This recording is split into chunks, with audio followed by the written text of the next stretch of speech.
Bonjour et bonsoir chez vous, c'est encore moi votre amie Rosine. Aujourd'hui je nous reviens encore avec ces petits sujets que nous avons commencé la fois passée sur ma souffrance, ma gloire.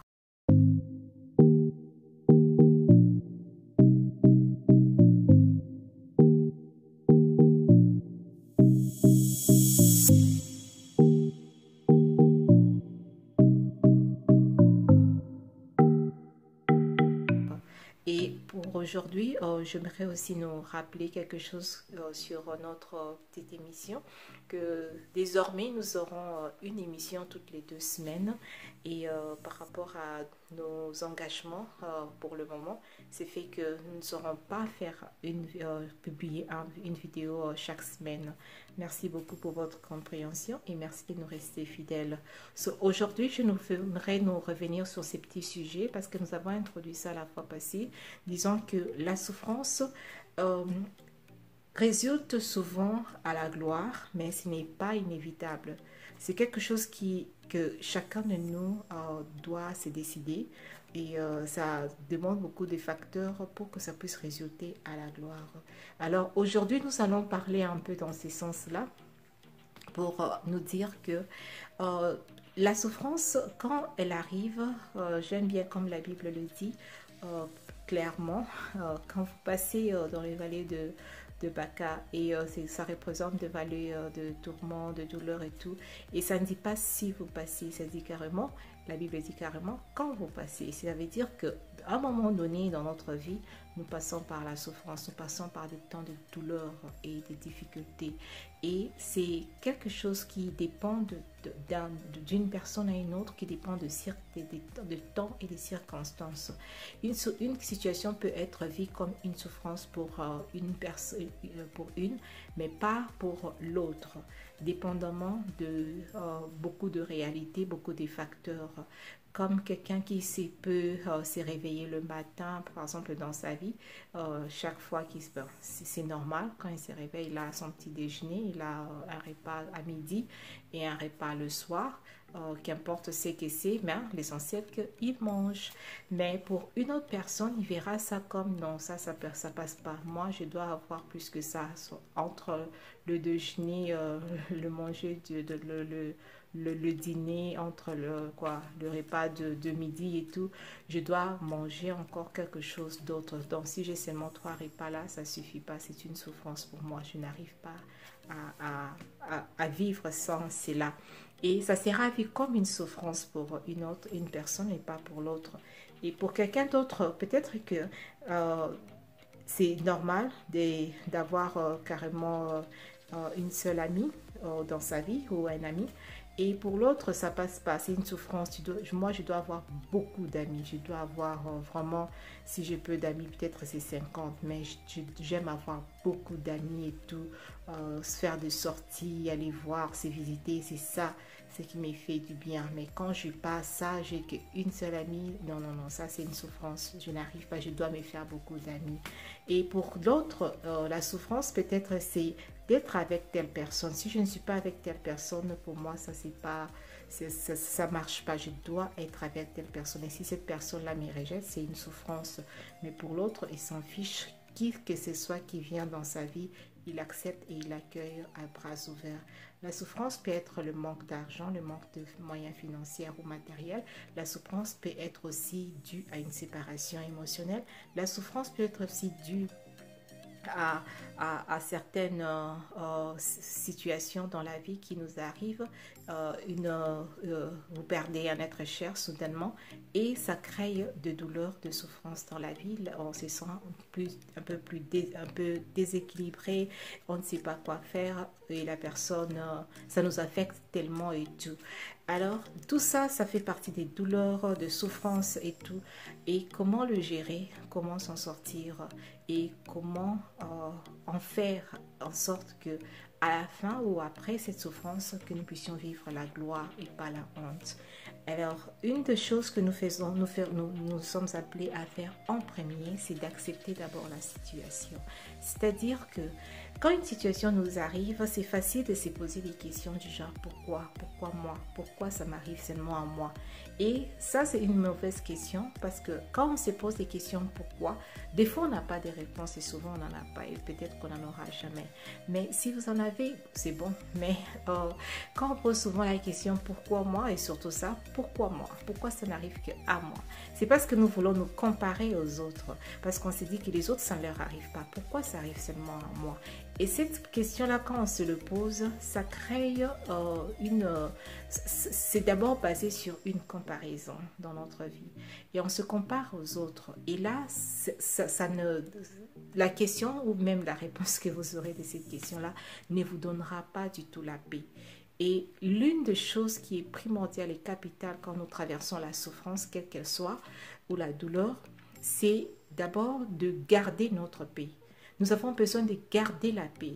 Et même si on l'avait perdu du coup à cause de cette situation, nous devons rechercher à revenir à cet état de paix, à cet état de paix émotionnelle, cet état de paix mentale. Et prendre aussi, bien sûr, le temps de se réconforter. Le temps, si c'est une douleur qui fait couler le larme, faites couler le larme. Prenez le temps de faire le deuil, si je peux l'appeler comme ça, quel que soit le problème. Donc, prenez le temps de vous consoler, de sortir ces émotions-là et prendre le temps aussi de se réconforter et c'est dire des paroles bonnes et regarder enfin la situation en face et se poser les bonnes questions. Et l'une des bonnes questions que l'on peut se poser, c'est de savoir qu'est-ce que je peux apprendre de cette situation qui m'est arrivée? Qu'est-ce que je dois apprendre de cela? Et ça demande du courage. Ça demande à ce que nous soyons objectifs. Ça demande à ce que nous puissions avoir une bonne perspective. Ça nous aidera plutôt, je m'excuse, à avoir une bonne perspective de la situation. Parce qu'on devient, au fait, on est appelé plutôt, je dirais, à être sincère avec nous-mêmes et regarder quelle est ma part de responsabilité dans ce qui s'est passé. Quelle est ma part de responsabilité? Si j'ai une part de responsabilité, parfois on n'a pas de part de responsabilité, c'est carrément arrivé. Et nous devons savoir que les choses arrivent. Ça, c'est aussi une réponse à beaucoup de douleurs, à beaucoup de souffrances que nous avons traversées ou bien nous sommes en train de traverser et que les choses arrivent. Et si les choses arrivent, quelle est ma part des responsabilités? Des fois, il n'y en a pas. C'est carrément arrivé. Et qu'est-ce que je peux faire? Carrément, accepte d'abord. C'est-à-dire, reconnais que c'est arrivé. Et puisque je reconnais que c'est arrivé, alors je peux regarder la situation en face, prendre le temps de me consoler, de pleurer ou faire quoi.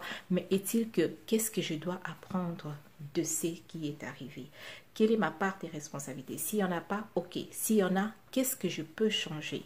Et ça demande du courage. Ça demande à ce que nous puissions aussi, des fois, chercher à parler avec des gens en qui nous avons confiance et qui ont une bonne intérêt dans leur cœur à notre égard. Pas des gens dans du genre, je m'excuse de donner juste un exemple.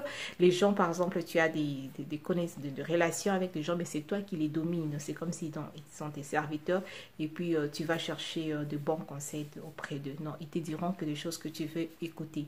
Mais être plus objectif et approcher les gens qui seront plus objectifs avec vous, qui vont vous parler de manière vraie, mais aussi sincère, plutôt vraie et sincère, mais aussi avec de bons intérêts dans leur cœur à votre égard. Cherchez quand même d'écouter une autre cloche, son de cloche qui va vous aider, pas seulement vous-même, mais aussi écouter quelqu'un qui est vraiment neutre dans cette situation-là. Ça vous aidera aussi d'avoir une bonne perspective de la chose. Et la meilleure personne que je peux penser, à part nous les êtres humains, c'est notre Seigneur Jésus-Christ dans la prière. Et quand nous avons cette bonne perspective-là, ça nous aide aussi à ne pas blâmer les autres et à se dire que non, puisque ce n'est pas ma faute, c'est à qui la faute, à qui blâmer, qui reprocher pour cette situation. C'est facile de reprocher reprocher les autres, même s'il y a quelqu'un qui est responsable, qui est réprochable, je peux dire, ou blâmable dans cette situation-là, ça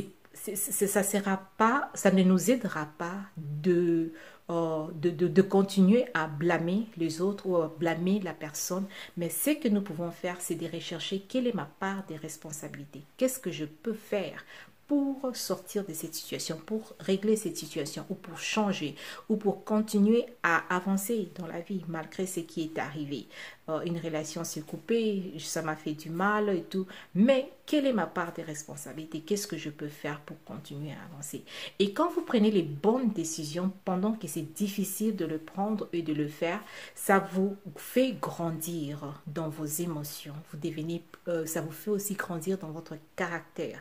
Vous vous développez au fait et vous amassez du caractère qui vous aideront demain à pouvoir tenir même plus et à pouvoir vous relever rapidement d'une situation de douleur, de déception, de rejet, qu'importe ce qui arrive. Ça va vous aider à vous relever rapidement. Pourquoi? Parce que vous avez appris à faire ce qui est correct et ce qui est bon, à choisir ce qui est bon à faire et droit à faire pendant que c'était difficile de le faire. Et ça, je vous assure, ça va vous développer énormément. Et aussi, comme je l'ai dit tout à l'heure, nous ne sommes pas obligés de tout comprendre. Et si nous pouvons comprendre bien de choses, c'est bon. Mais nous ne sommes pas obligés de tout comprendre. Par exemple, la perte d'un être cher. Tu n'es pas obligé de tout comprendre. Pourquoi? Pourquoi moi? Pourquoi ça m'arrive à moi? Pourquoi ceci, c'est là? Et peut-être qu'il n'y a pas de réponse. C'est bon. Continue à faire confiance à ce que, comme un enfant de Dieu, c'est savoir que Dieu a un plan merveilleux pour nous et que demain, le lendemain sera toujours meilleur. Toujours meilleur. Et ça, c'est question d'avoir foi en celui qui nous a créés. Parce que étant notre créateur, notre Père, il a des plans merveilleux pour nous. Il a des plans merveilleux. Et ce que j'aime dans la parole de Dieu, ça dit que toute chose concourt au bien de ceux qui aiment Dieu, de ceux qui sont appelés par son nom. Et ça concourt à notre bien. Si tu aimes Dieu et tu sais que tu es aimé de lui, tu as déjà reçu cet amour-là dans ton cœur, sache que toute chose concourra à ton bien. Donc la souffrance viendra, mais tu vas l'utiliser, tu vas la transformer en un lieu plein de ressources, à un lieu d'inspiration, à un lieu où tu vas bâtir tes muscles sur le plan émotionnel, spirituel, physique, si possible. Il y a du sport que tu peux faire juste pour te défouler aussi et pour aussi construire ton corps, bâtir ton corps. Et ça va si tu peux la transformer.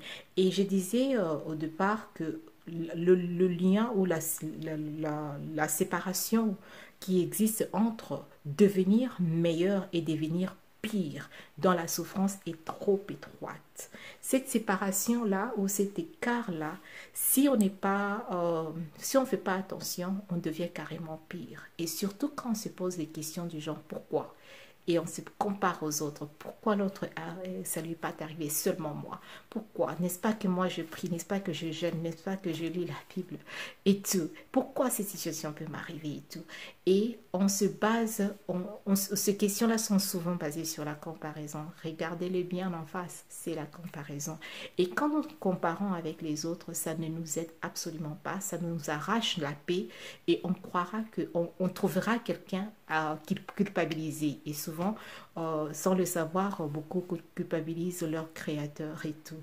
Et ou culpabilisent d'autres personnes et ils ne prennent pas la responsabilité de savoir qu'est-ce que je peux faire, comment je peux m'améliorer, comment changer cette situation pour que ça n'arrive plus demain. Quelle est la leçon à tirer dans cette situation? Et quand on regarde la chose avec cette objectivité, avec sincérité, en nous regardant en nous-mêmes et se disant que j'ai ma part de responsabilité, je dois faire quelque chose et tout, je dois m'améliorer, je dois changer, tout ça. Si on ne fait pas ça, on plonge carrément dans le pire, on devient pire. Mais quand on fait ce qui est correct, on devient objectif, on regarde la situation en face et on est conscient et on prend notre responsabilité pour faire ce qui est correct, pour faire s'il y a quelque chose à changer, à le changer carrément. Là, on devient meilleur.